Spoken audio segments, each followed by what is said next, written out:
Hola a todos, bienvenidos a nuestro séptimo podcast donde hablaremos sobre el desarrollo inmobiliario.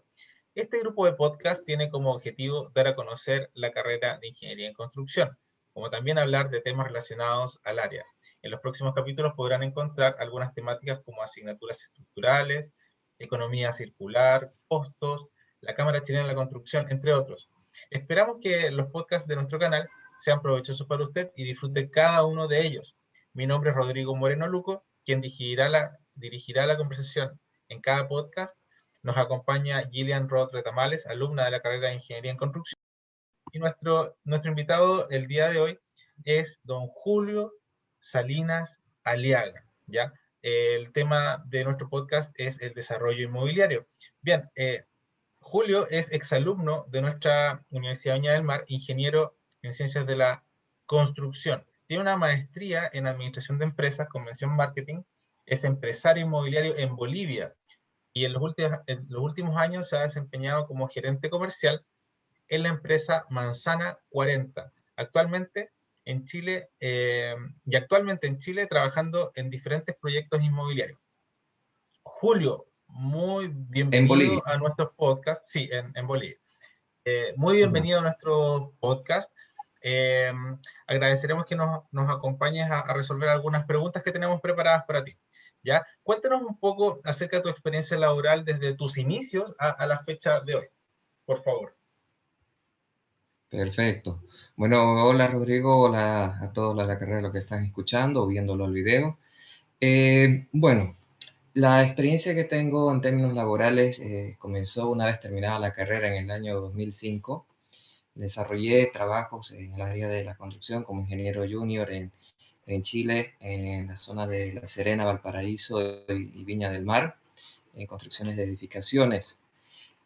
Gracias a un convenio también de la Universidad de Viña del Mar, pude realizar unos cursos en China de negocios, cultura y idioma, lo que me abrió un poco más la mente dentro de las perspectivas sobre las opciones o oportunidades de carrera que quería llevar más allá de lo que yo había estudiado como profesión.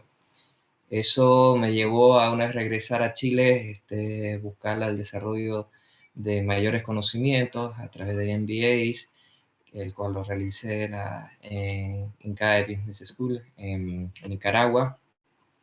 Hice una mención en marketing y regresé a Bolivia ya con mayores perspectivas, digamos, de qué era lo que quería hacer específicamente en mi vida.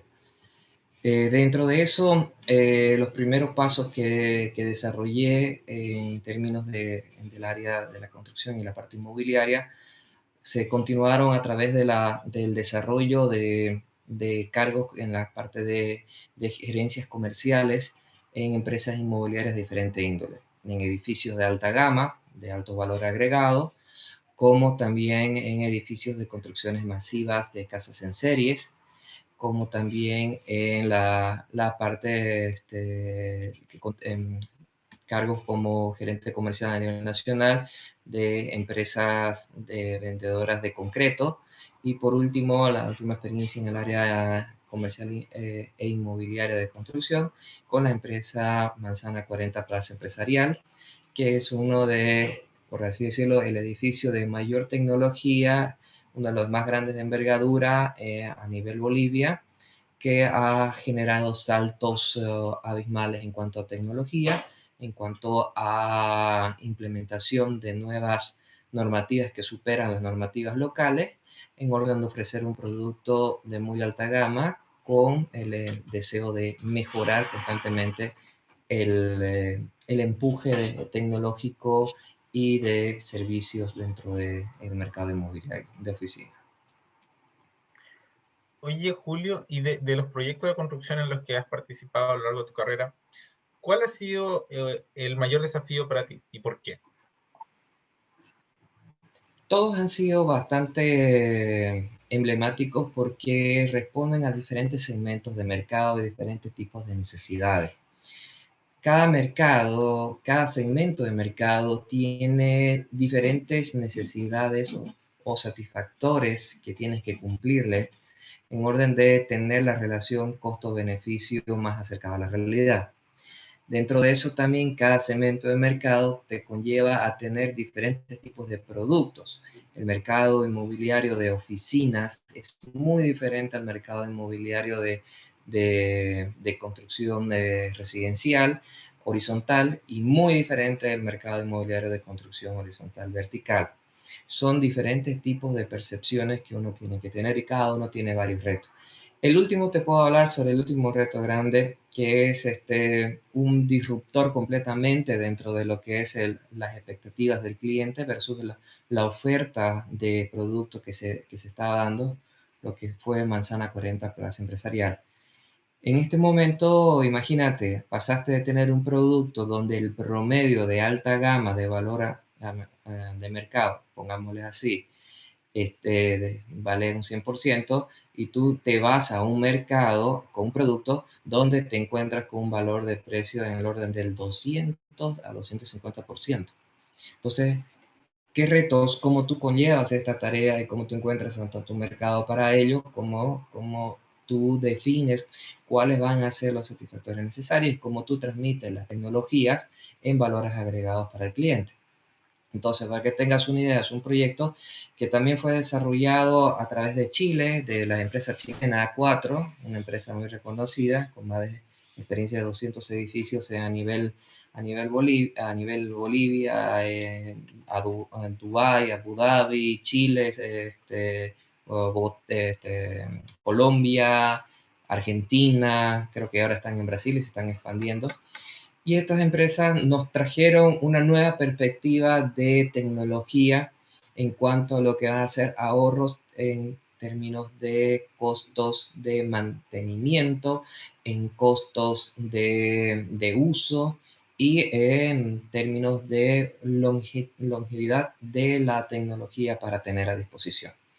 Entonces, imagínate, cómo tú en un país, Bolivia, que no tiene en perspectiva tanto nivel de desarrollo, tanta cantidad de nivel de personas con poderes adquisitivos de esa índole, es como tú fueras a un mercado más pequeño, donde una población es más masiva, más populista, y vas a ofrecerle Ferraris a la gente más o menos como ese tipo de tecnología o diferencias alta tecnológica que estamos hablando, cuando la gente está acostumbrada al Toyota, por así decirlo.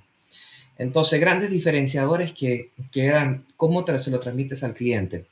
Ejemplo, solo la fachada de vidrio, de muro cortina de vidrio que se tenía dentro de eso, era un ítem tan específico porque no era solamente una fachada visual de vidrio con alturas de piso techo del orden de los 3,40 metros, sino más que todo cumplía una función tecnológica de protección porque tenía vidrios verticales, dos vidrios verticales sellados con una serigrafía en el medio, que te genera una semisombra dentro del efecto, lo que te incide en una disminución de la incidencia solar dentro de los ambientes. ¿Por qué les digo esto? Porque Santa Cruz, el lugar donde se ha desarrollado este proyecto Manzana 40, tiene un clima semitropical, pero muy incidente a la humedad y al calor. Ejemplo de ello, toda esta anterior semana hemos tenido temperatura promedio del orden de los 34 a 36 grados. Entonces, imagínate, esta tecnología es una réplica de tecnologías que se han utilizado en Abu Dhabi y Dubái, que son lugares que tienen mucha alta incidencia calórica. ¿Y eso en qué te repercute? Te repercute en el costo de mantenimiento y uso de consumo energético. Claro, ¿De qué? de De la climatización. climatización. Oye, Julio, ¿cómo esto lo ha ido recibiendo el cliente? Este es un proyecto que está en desarrollo, pero ¿cómo lo está recibiendo hoy en día el cliente boliviano? El cliente boliviano nos ha tocado hacer como un proceso de enseñanza. Entonces, eh, al igual que muchas personas, uno se tiene que volver más estatista. ¿En qué sentido? Si lo ves en un orden político, o sea, ya no te doy promesas, sino te doy números, te doy datos. Entonces, incidencias de cómo la tecnología va a afectar tu bolsillo en el largo plazo. Ejemplo de eso que el mismo sistema, seguimos hablando sobre el sistema de climatización que tiene este edificio. El sistema de climatización es el primero en Bolivia que te inyecta 30% de oxígeno constantemente y te evacúa 30% de monóxido de carbono constantemente. Eso genera una circularidad de aire muy importante en términos de las nuevas tendencias, que he asistido a varios podcasts y presentaciones de desarrolladores o de arquitectura corporativa a nivel mundial dentro de esta pandemia, que va a modificar el comportamiento del mercado y en cuanto a las exigencias normativas. Ya no era como antes, que yo tenía un ambiente cerrado y lo que hacía era recircular el aire. Entonces, bueno, está bonito. ¿Qué más me puede dar? Entonces, uno, te protege contra estos nuevos elementos como ser la pandemia. Pero más allá de eso, el aire que ingresa es un aire filtrado, es una categoría, un número menor a la que se utiliza en términos hospitalarios. Entonces, ¿qué es lo que te estoy dando? Te estoy dando mayores probabilidades de certeza de que los niveles de contagio al momento que regreses a la oficina no van a ser los mismos que si estuvieras en un edificio con un sistema convencional de aire acondicionado. Entonces, al generar todo esto, lo que te estoy haciendo es impactándote, y esto te lo digo así, en un 45% menos del consumo energético por climatización. Entonces, ¿qué te digo esto? Si vives en una zona caliente donde normalmente utilizas el aire acondicionado todo el día, desde que ingresas hasta que te vas, estamos hablando de que dentro de tu sistema de costos de empresas, uno de los ítems más sobresalientes en costos fijos es el de electricidad. Y al impactarte en eso, te estoy hablando. Entonces, cuando tú lo ves eso a nivel, bueno, tú le dices, sí, perfecto. Bueno, en Chile, por ejemplo, año a año la electricidad va subiendo, como acá en Bolivia. ¿Por qué? Porque seguimos codependiendo de valores como el tema del petróleo y otros, porque las tecnologías ambientales todavía son más ineficientes o de mayor costo. ¿Y esto en qué conlleva? Conlleva una transformación en el mercado. O sea, imagínate, tú estás acostumbrado en un edificio corporativo a que te dejen el espacio de conexión para colocar un split. Y ahora te transformo eso y te digo, ¿sabes qué? Yo te voy a colocar unos chillers en la parte superior con un sistema de filtración de aire, con tratamiento, con todo, y cambia la tecnología. Entonces, primero era explicarle a ellos qué tipo de tecnología era la que se estaba hablando, cómo iba a incidir en sus términos económicos y cómo iba a modificar el comportamiento. Entonces, ahí te das cuenta que tenemos un gran reto inmobiliario.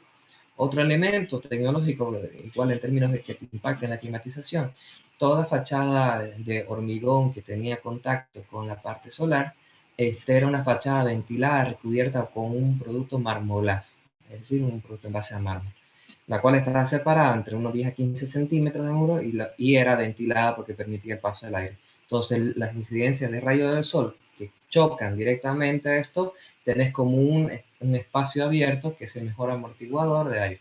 Más allá de tener hasta un doble vidriado hermético con aislamiento térmico y acústico generado por una cámara de gas. Entonces, en un solo ítem, si te das cuenta, cómo tú transmites toda esta tecnología comercialmente a personas que no tienen idea ni el deseo de entender o comprender. Es como tú, cuando tú te compras un auto, tú no le dices y le preguntas al señor, oye, discúlpeme, ¿qué tipo de aire acondicionado utiliza o filtros de aire acondicionado? No, tú lo compras por otros factores, tanto por estatus, por el network que tú puedes generar o por la disposición o prestaciones de la calidad. Esto es algo similar. Entonces, eso es fueron los mayores retos de transmitir todo este conocimiento técnico, traducirlo a un espectro comercial donde genera el valor agregado. Y con ítems como digamos, te cambia la perspectiva. Bien, Julio, y en tu experiencia como constructor, ¿qué diferencia ves tú entre el desarrollo inmobiliario entre Chile y los otros países, quizás acá en la región? Bueno, Chile ha tenido una serie de suerte donde tuvo un boom de desarrollo que comenzó en los años 80 propiamente tal. Si tú lo comparas, tú comparas los diferentes países en diferentes tipos de periodos de tiempo, Si nos retrocedemos a los años 60, a los años 50 prácticamente, niveles de PIB y de desarrollo económico, Chile, Bolivia y Corea del Sur estaban en la misma línea de posición, si se puede decir. Entonces, ¿qué llevó a que ciertos países, digamos, desarrollen más o mejoren más y eso a la vez se vuelvan más exigentes en términos de tecnología de desarrollo inmobiliario? Son los grados de mejoras en los grados de niveles de educación, mejoras en tecnología en grados de alimentación y en términos de requerimiento donde la gente se expandía más en los horizontes. Chile, para mí, desde mi punto de vista, si lo comparo más con el mercado inmobiliario, Chile está a unos 15 a 20 años adelantado dentro del desarrollo inmobiliario, comparado con Bolivia. Comparado con Argentina, le lleva una ventaja todavía de unos 5 años más o menos. ¿Por qué? Bueno, Argentina se desarrolló mucho más antes, entonces tiene edificios más antiguos, más coloniales, una arquitectura muy hermosa. Y la arquitectura de Chile es una arquitectura mucho más moderna, muy significativa, muy representativa, como ciudades americanas, si se puede contemplar o comparar. ¿Qué es lo que está sucediendo en Bolivia? En Bolivia es como si ustedes estuviéramos en los años 2000 y estuviera empezando el boom de desarrollo. A diferencia de Chile, el desarrollo inmobiliario, bueno, más bien en coincidencia con lo de Chile, el desarrollo inmobiliario ha sido empujado a través del sistema privado. ¿Qué significa eso? Me recuerdo bien que, por ejemplo, yo vi la transformación de lo que eran las dunas de arena en el sector de entre Viña y Reñaca. Yo llegué a Chile en el año 2000 y en ese lugar estaba iniciándose las primeras obras de construcciones de inmobiliarias privadas en ese sector. Había un edificio. Ahora tú pasas por esa zona a mano izquierda y todo lo que hay de la duna ves puros edificios de alta gama. A mano derecha era todos unos arenales y a puras dunas también, y ahora ves puros desarrollos de casas, servicios. ¿Ya? Entonces, ¿qué te dice esto? El privado fue el que empujó el desarrollo y eso es algo muy similar que se está dando en Bolivia. En Bolivia el privado es el que desarrolla los proyectos tanto de arquitectura o desarrollo inmobiliario horizontal como vertical y empuja el crecimiento de la ciudad. Hay una salvedad que me gustaría hacer. Santa Cruz es la 14ª ciudad de mayor crecimiento a nivel mundial, lo sigue siendo.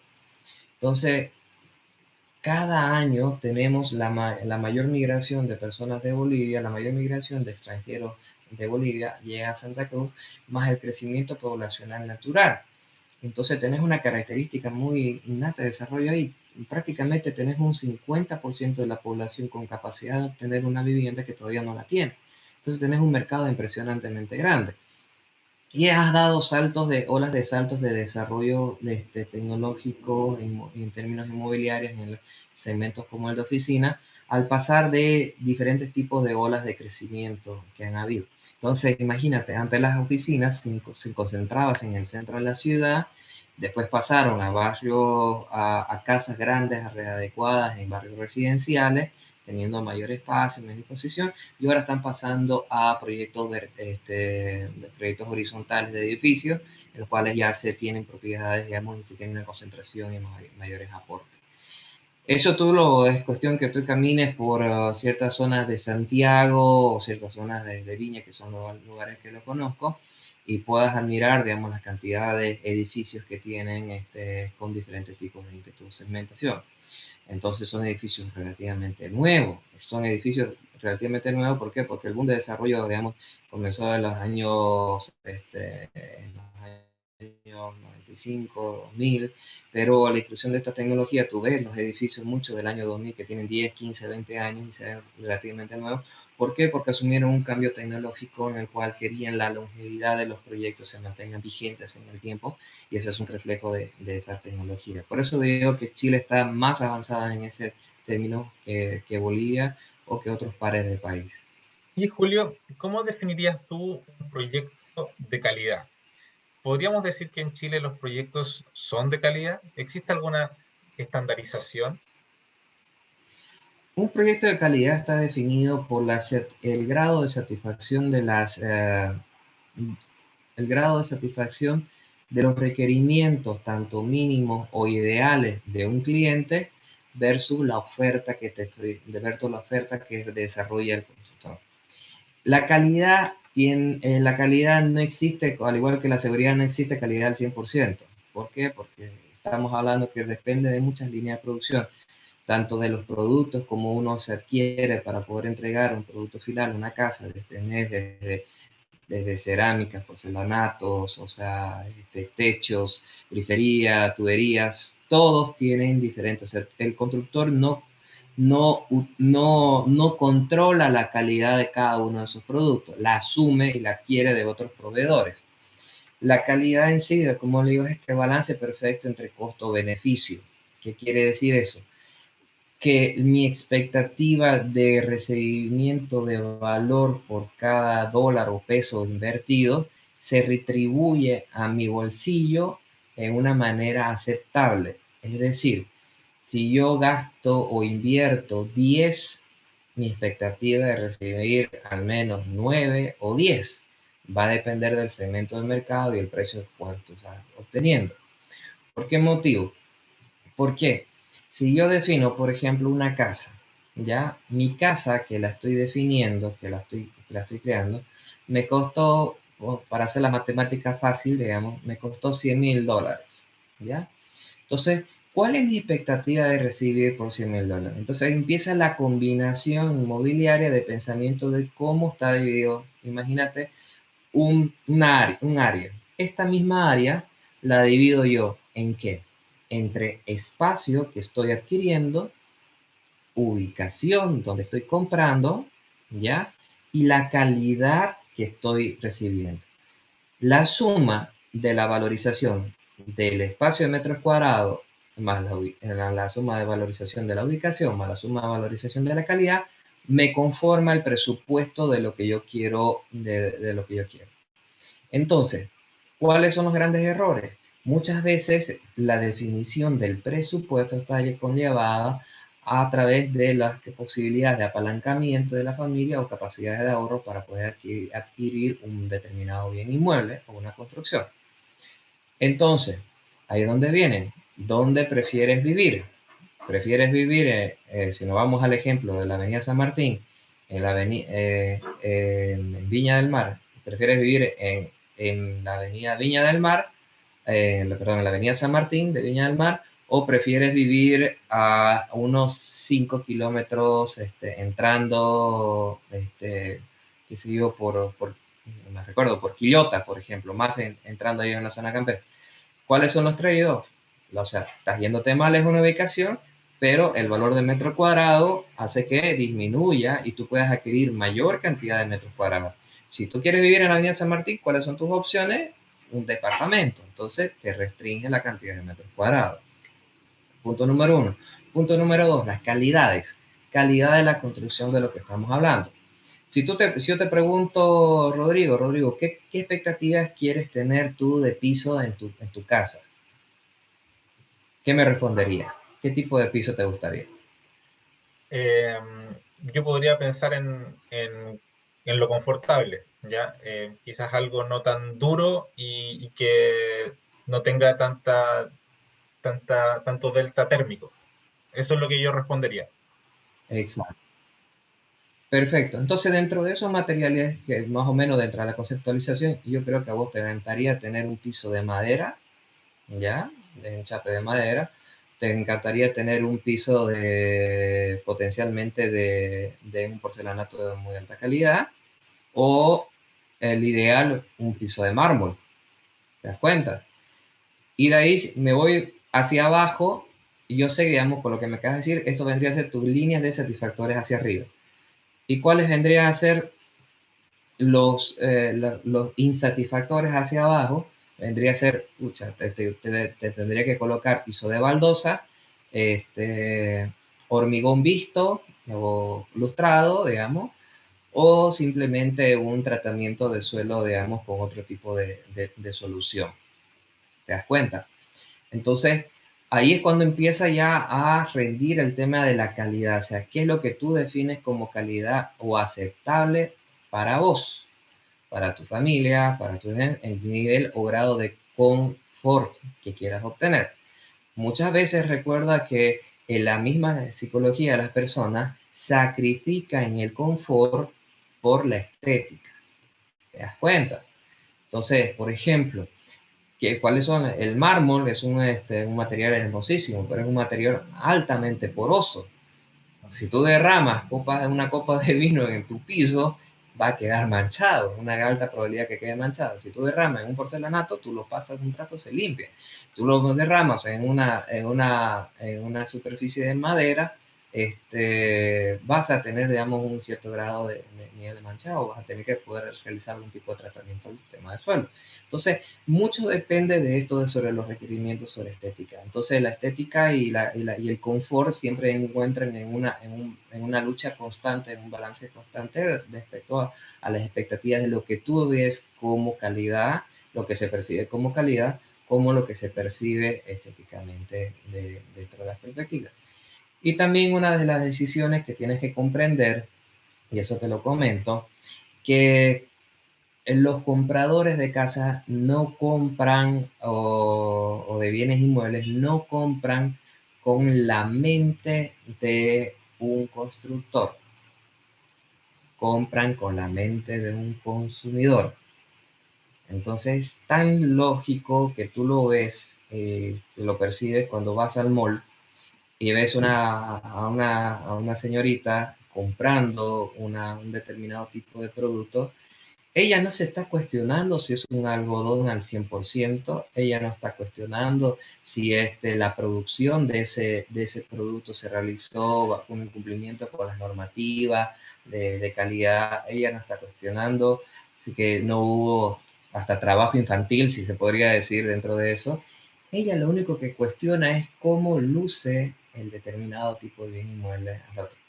Cuando tú hablas de bienes inmuebles, es como te dice, ¿cuáles son las tres grandes preguntas que tú haces al momento de buscar un bien inmueble? ¿Cómo te define eso en términos de la calidad?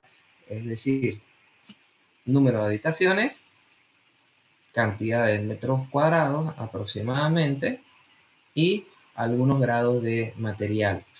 Son tres preguntas básicas, pero la mente del ser humano te expande mucho más allá y te dice, bueno, número de habitaciones. Cuando ya empiezas a hilar fino, el constructor le puede decir, mira, detrás de esta pared tenés una tubería de muy alta calidad, tenés un sellado hermético, se ha trabajado de X y Z tal manera, y eso te puede llegar a impactar directamente. Pero hay ciertas cosas donde es muy importante cuando se habla de calidad, pasando al mundo inmobiliario, al mundo constructor, es decir, la responsabilidad de la calidad de los 10 años de garantía, ¿sobre quién recae, Rodrigo? Sobre el constructor. No recae sobre el arquitecto, recae sobre el constructor quien ejecutó la casa. Entonces, un ejemplo te doy tan sencillo. Si tú agarras ya una pared, la vacías, como es muy común en Chile, digamos, o la hacen de mampostería de ladrillo, ¿ya? Tú la revocas, la pintas, y después dijiste, ay, nos olvidamos un enchufe. La pica, la vuelves a entubar, la colocas, le pones de nuevo hormigón, le pones estuco, todo eso. ¿Qué va a suceder? Sí o sí Va a vas fallar. a tener, va a fallar porque vas a tener una marca el día de mañana donde se atrasa. ¿Qué pasa si tú pintas con un grado de humedad mayor al recomendado dentro de la especificación de la pintura? ¿Qué va a suceder? Va a hacer que esa pintura se apoye el día de mañana y garantía. ¿Qué pasa si tú no ejecutas de forma adecuada la parte del dintel o el socavado que va el cortador de agua para goteo? El agua va a empezar a bañar y va a empezar a negrear o a efectuar, digamos, a marcar ese elemento. Eso significa calidad en cuanto a la visión del constructor. Es cómo tú, a través de la atención de los detalles, puedes satisfacer de la mejor manera posible los elementos a través de tus responsabilidades de elementos constructivos a través de tu ejecución de tu trabajo. Versus del otro lado, que es la parte inmobiliaria, es como tú defines a niveles más macro elementos de satisfactores de disposición de espacio, ubicación y calidad en formas generales a través de la combinación de un determinado precio. Esa es como una respuesta mucho más explícita, digamos, sobre las dos grandes áreas, tanto construcción como parte inmobiliaria. Oye, Julio, te agradezco la respuesta bien completa y con todos los ejemplos didácticos. Es súper súper bueno para nuestros espectadores. Oye, cambiando un poquito de tema, la domótica. ¿Qué es para ti la domótica?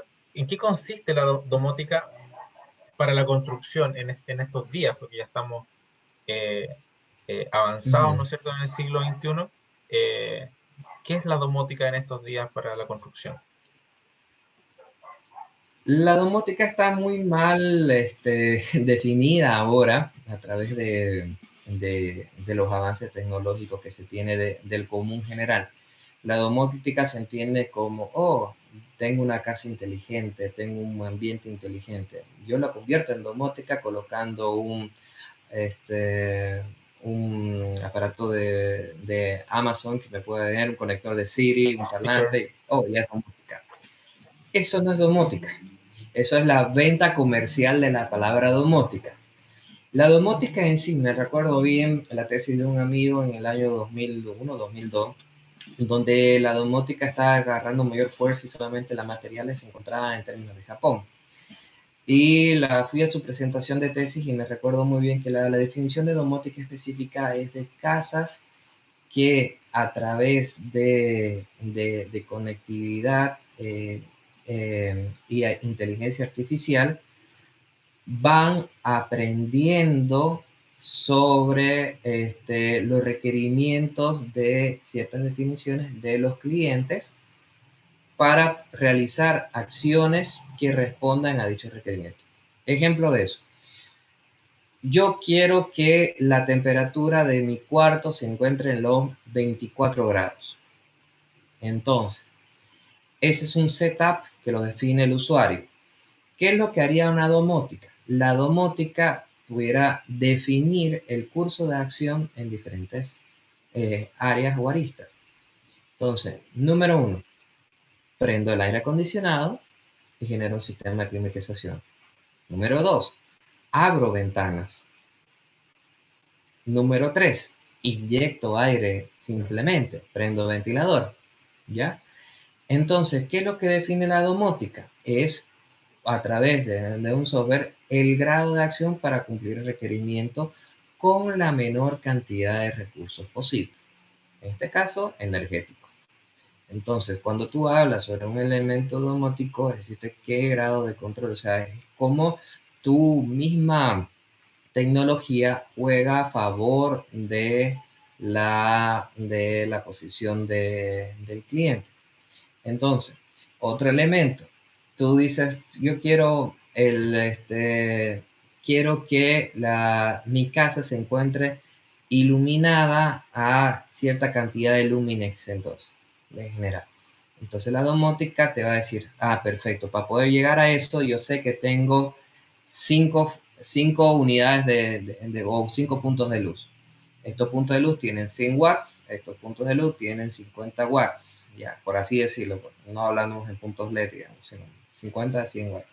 Entonces la domótica es decir, para que yo pueda lograr ese punto de luz, de la cantidad de luminares que tú quieres, te puedo prender o 2 focos, o te puedo prender 3 focos, o a la combinación de eso, dependiendo del área donde tú te encuentras, para poder llegar a obtener el mejor ejercicio posible dentro de eso. Entonces, ese es para mí el pensamiento domótico, lo cual todavía seguimos bastante en pañales a nivel Latinoamérica, bueno, y a nivel mundial por los altos costos de tecnología.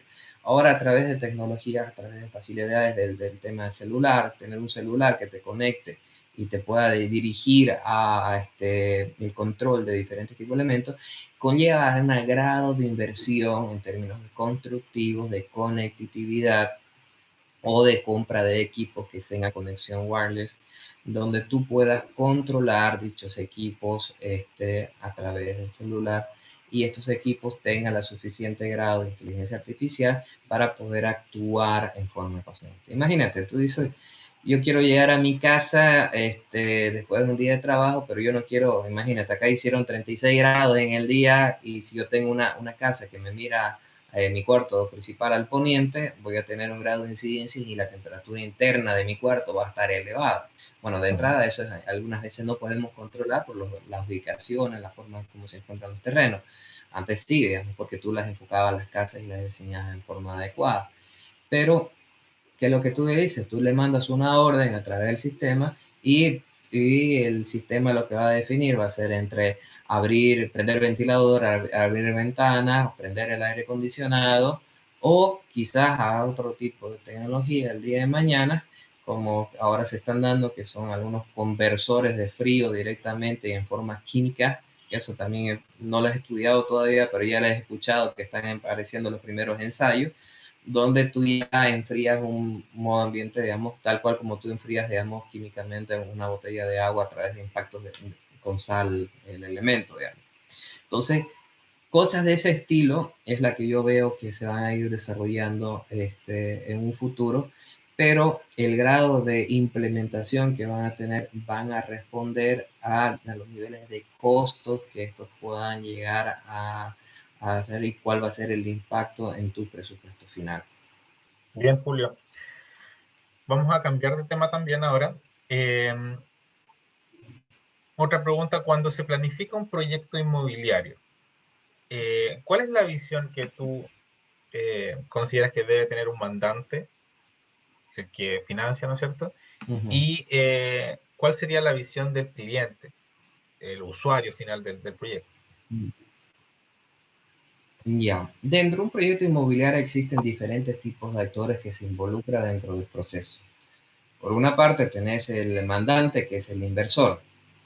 Entonces, que generalmente se cometen errores porque es el que interviene o mete su cuchara cuando ya están las cosas más avanzadas.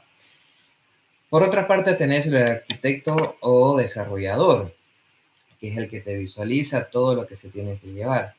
Por otra parte, tenés el calculista y tenés el ingeniero constructor, digamos, como jugador, y tenés el usuario final.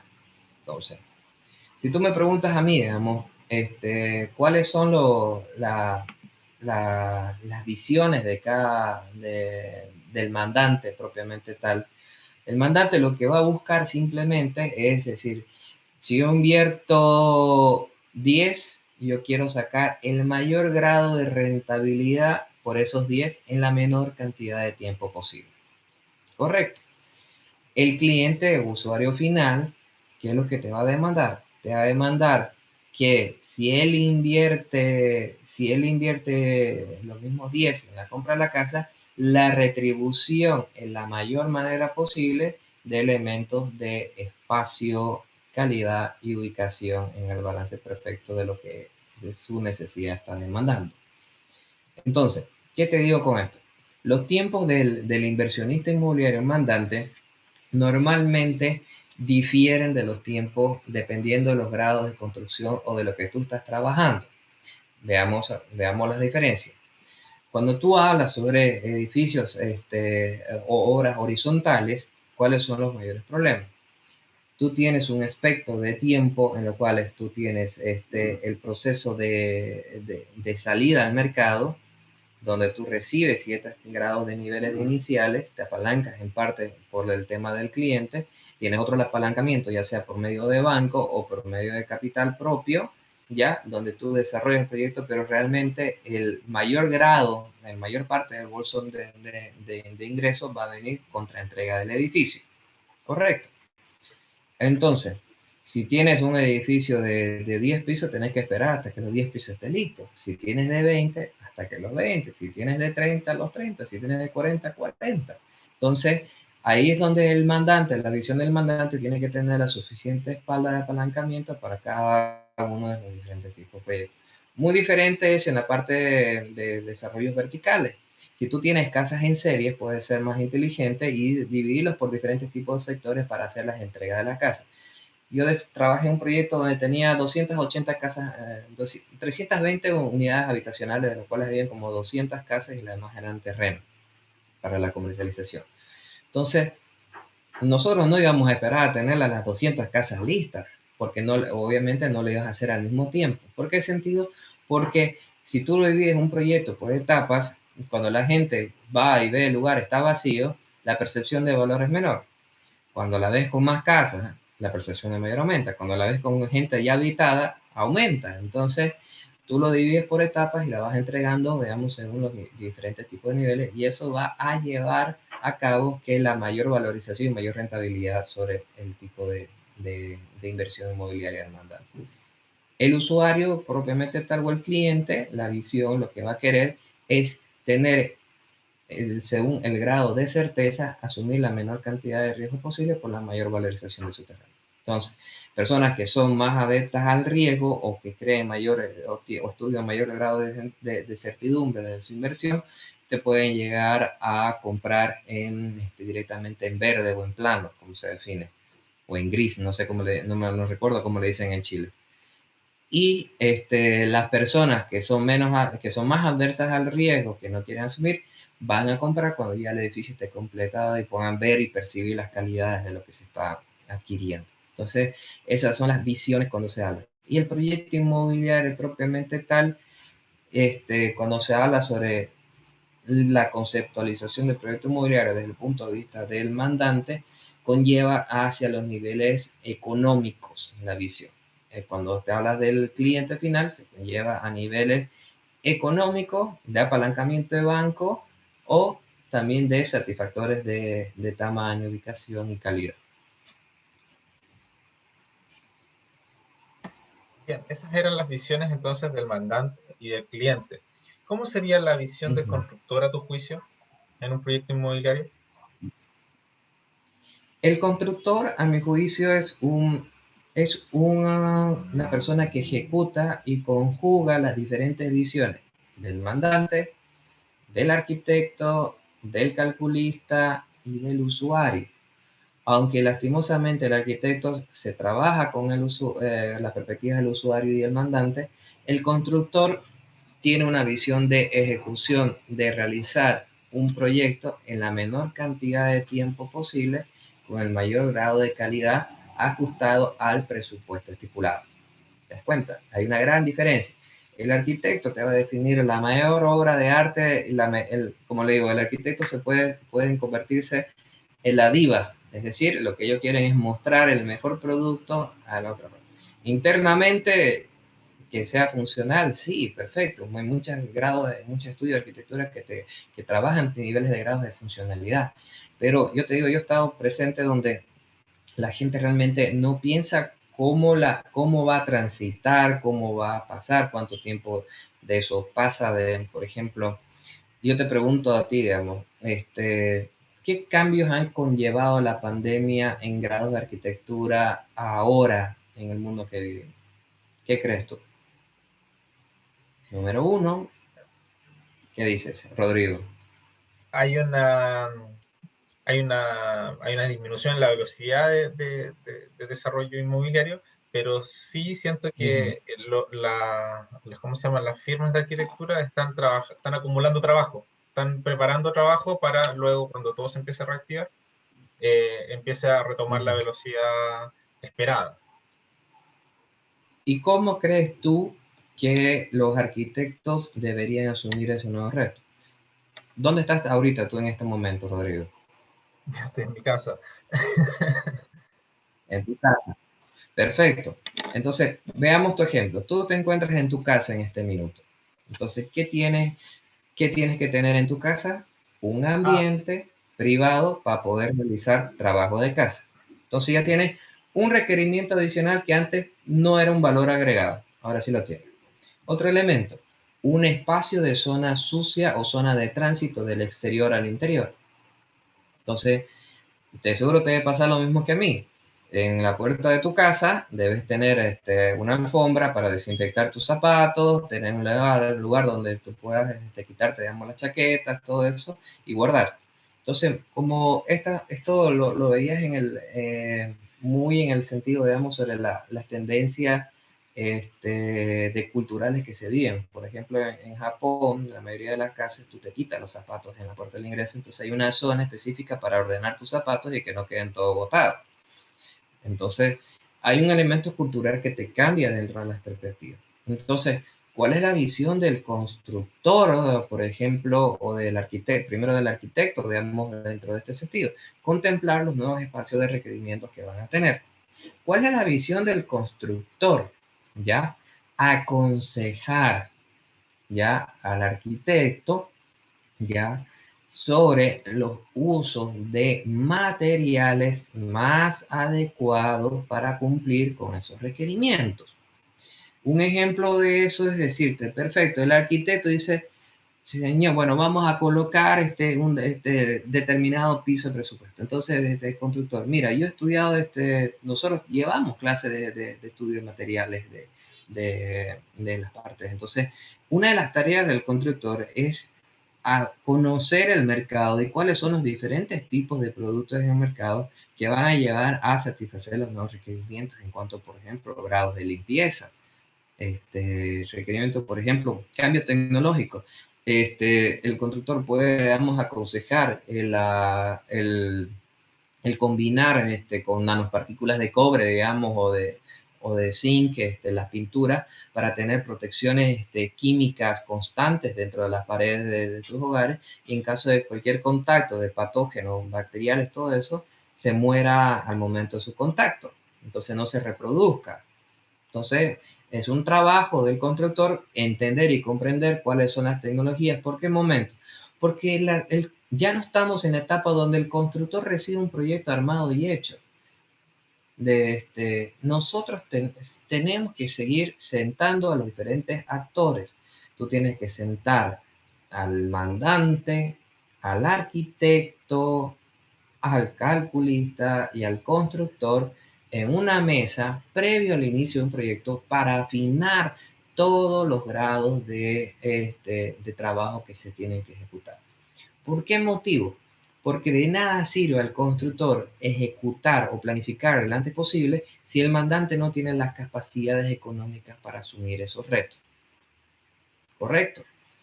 Entonces imagínate, tú te haces una programación de 6 meses de construcción de una casa y tú como constructor, al ser muy eficiente, la haces en 4 meses. ¿Pero qué significa eso? 2 meses te adelantaste, te ahorraste dinero, pero ¿lo tiene el mandante? Punto número 1. Otro elemento, la combinación exacta entre lo que es el diseño de arquitectura y lo que es el reflejo del calculista.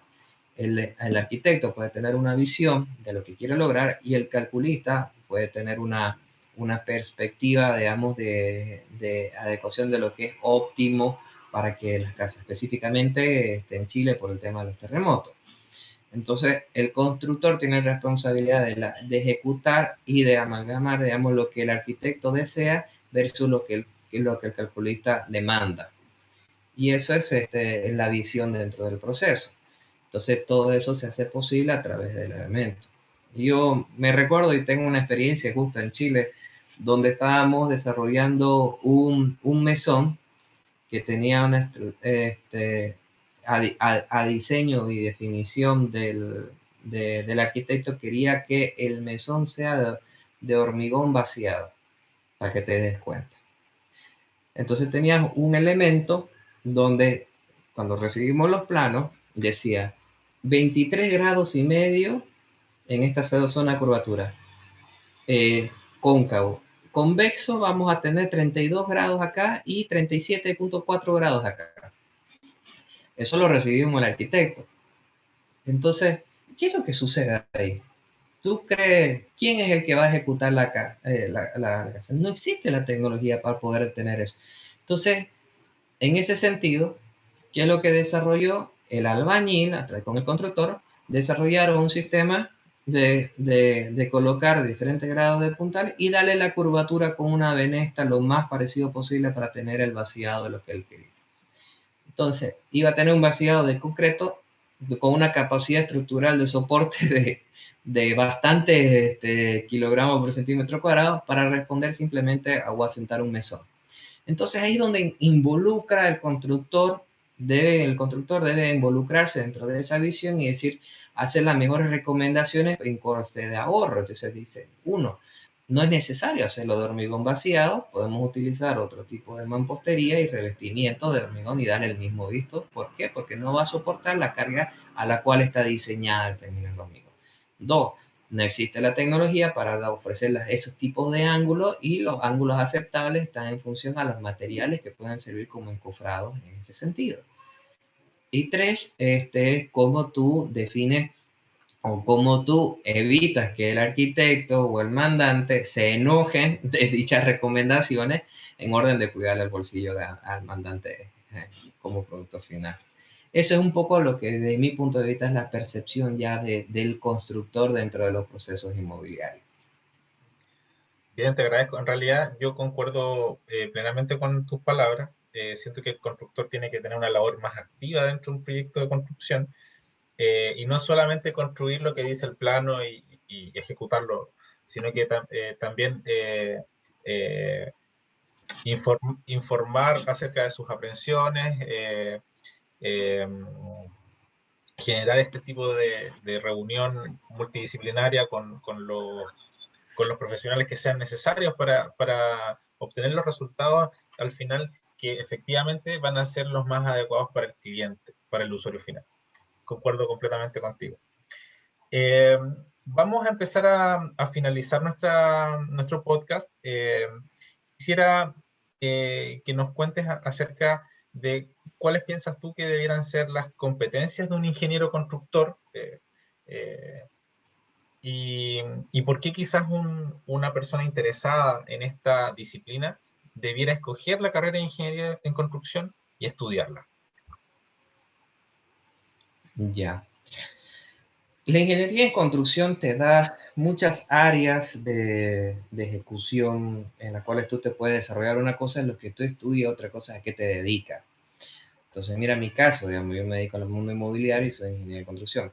La ingeniería propiamente tal te dota del conocimiento de procesos, de capacitación y de proyectos para asumir retos dentro del mundo laboral. La construcción te dota del conocimiento técnico de materiales, de utilización de productos, de organización, para poder entender y comprender lo que estás haciendo. Y más allá de eso, la finalidad empresarial. O sea, yo me recuerdo bien que cuando empecé a buscar la carrera, decía, una de las finalidades es tener tu propia empresa constructora, saber manejarla, saber administrarla. Y también dentro de empresa de construcción tú tienes las diferentes grandes aristas. Tenés proyectos inmobiliarios, tenés proyectos de carreteras, tenés proyectos de puentes, tenés proyectos... O sea, te puedes ir microsegmentando en diferentes áreas y poder asumirlo. Entonces, tiene también su connotación empresarial. ¿Por qué alguien debería asumir la carrera de construcción? Entonces, la primera pregunta que debería responderse ese alguien es decirte, ¿qué te ves haciendo los siguientes años de tu vida? Y cómo tú quieres llevar a cabo ese plan de trabajo. Y yo te voy a ser muy sincero y por qué me llevó por qué modifiqué mi perspectiva de carrera. Me encontraba me acuerdo en un proyecto en Chile estaba en un proyecto de construcción de un hospital. Estoy en una oficina de obra, tú las conoces, una oficina, digamos, trabajada con madera, todo eso acomodada. Levanto la cabeza y veo mano derecha mi ingeniero en jefe, en una oficina similar. Levanto más allá la cabeza, veo el administrador de la obra en otra oficina similar y me dije a mí mismo, mira, voy a trabajar 7 años de mi vida en este tipo grado de experiencia, en este tipo, si consigo esta línea de trabajo, para después trabajar en una oficina. Entonces me dije a mí mismo, quizás haya otra perspectiva o puedo dar otros saltos o puedo modificar, digamos, mi forma de carrera. Entonces, es ahí donde comienza y es algo muy diferente trabajar para uno que trabajar para el resto. Entonces, uno, analicé yo las competencias que tenía en cuanto a nivel interno, digamos, para asumir la carrera de construcción. Entonces, decía, ¿cómo es mi grado de entendimiento matemático? ¿Cómo yo puedo pensar en procesos? ¿Cómo yo puedo pensar en proyectos? O sea, tú me planteas algo y yo automáticamente en mi cabeza lo tengo que dividir en A, B, C, D, E, F, G, digamos, y de ahí ponerle plazos, tiempos, todo eso. Es la forma como la cabeza de un ingeniero funciona. Pero esa cabeza también se va modificando conforme tú vas asumiendo nuevos retos o nuevas tecnologías. Entonces estás diciendo, ¿cuál es el nuevo reto? La visión empresarial. Te agregas grados económicos. O sea, es una visión que tienes que tenerlo. Otro, la visión de administración de personal. He tenido la dicha de sentarme en la misma mesa con un albañil que te gana el mínimo nacional, como sentarme en la mesa con un millonario que es el que te define, digamos, los diferentes tipos de proyectos. Entonces, saber lidiar con esos elementos para convencer, digamos, porque tú convences según el grado de conocimiento que tengas, experiencia para asumir los retos o proyectos a través de otras personas que no cuentan con los conocimientos técnicos o las capacidades para asumirlo por sí solos. Es decir, antes las personas si querían tener una casa tenían que construírselas ellos mismos. Ahora tú tienes personas especializadas que te construyen por ti mismo. Entonces, capacidades que debe tener un ingeniero constructor. Alto grado de entendimiento matemático, conocimiento del mercado, está el otro grado de relaciones interpersonales para poder lidiar con la administración de personal, tanto con lo que es el tema de trabajadores, como también es los diferentes tipos o grados de ingeniería que se pueden desarrollar. Y tener también la connotación empresarial del conocimiento financiero para poder el día de mañana dar saltos y ser tu propio mandante dentro de tu mundo. Oye, Julio, te agradezco enormemente el tiempo que le has dedicado a este podcast, a esta actividad, toda tu visión eh, internacional en realidad, porque para nosotros como Universidad de Viña del Mar, en Chile, ¿no es cierto? Pensamos que estamos alejados del mundo, pero en realidad tú nos has abierto quizás los ojos o has puesto sobre la mesa aspectos que a veces nosotros no nos damos cuenta. En Chile estamos bien posicionados, muy bien posicionados, tenemos avances eh, inmobiliarios, económicos y tecnológicos importantes hablando de región Latinoamérica. Entonces, eh, estos aspectos surgen como bondades que nuestra sociedad ha ido logrando y que a veces no las sabemos apreciar. Julio, como te mencionaba recién, agradezco enormemente tus palabras, tu tiempo. Seguro nos vamos a ver en una próxima oportunidad, en otro podcast, para ver otros temas interesantes que podemos seguir conversando. Y bueno, nuestros espectadores seguramente se están entusiasmando hasta con Bolivia, o sea, seguro que algunos van a querer irse para allá quizás a trabajar contigo. Son Muchas diferentes gracias. tipos de actividades. Muchas gracias a todos nuestros espectadores por acompañarnos hoy en nuestro séptimo podcast. Esperamos que nos sigan escuchando y no se pierdan nuestros próximos capítulos. Hasta luego.